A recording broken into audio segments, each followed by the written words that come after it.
मुंबईत धावत्या डंपरमध्ये मागून दुचाकी घुसली, दुचाकीस्वार चिरडल्याने जागीच ठार. बीडला ऑटो रिक्षा चालकाला स्कॉर्पिओने 1.5 किलोमीटर नेलं फरफटत. मुंबईमध्ये पश्चिम द्रुतगती महामार्गाजवळ मालाडजवळ झालेल्या भीषण अपघातात दुचाकीस्वार जागीच चिरडून ठार झाला. आज मध्यरात्री 1:30च्या सुमारास भरधाव वेगाने जात असलेल्या डंपरखाली बाईक गेल्यामुळे एका व्यक्तीचा दुर्दैवी जागेवरच मृत्यू झाला, तर एक व्यक्ती गंभीर जखमी झाला आहे. बोरिवलीकडून अंधेरीच्या दिशेने येणाऱ्या मार्गावर मालाडजवळ हा अपघात झाला. भरधाव वेगाने जात असलेल्या डंपरला मागून बाईकचा चालक मागून चाकाखाली गेला आणि यावेळी डंपरने बाईक चालकाला चिरडल्यामुळे जागेवरच त्याचा मृत्यू झाला.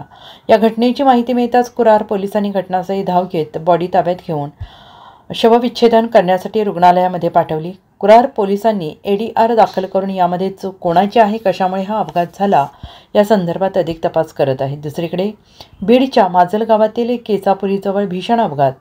समोरासमोर धडक झाल्याने एका तरुणाचा जागीच मृत्यू झालाय. सादोळ्याकडे जाणाऱ्या ऑटो रिक्षाला समोरून आलेल्या स्कॉर्पिओनं जोरदार धडक दिली आहे.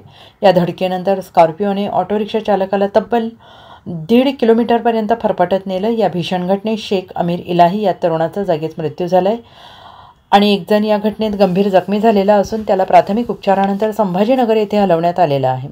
या अपघातानंतर स्कॉर्पिओ चालक घटनास्थळावरून फरार झालेला असून पोलिसांनी त्याचा शोध सुरू केलेला आहे. या प्रकरणाचा अधिकचा तपास माजलगाव पोलीस करत आहेत. Bureau report SBN Marathi, Mumbai.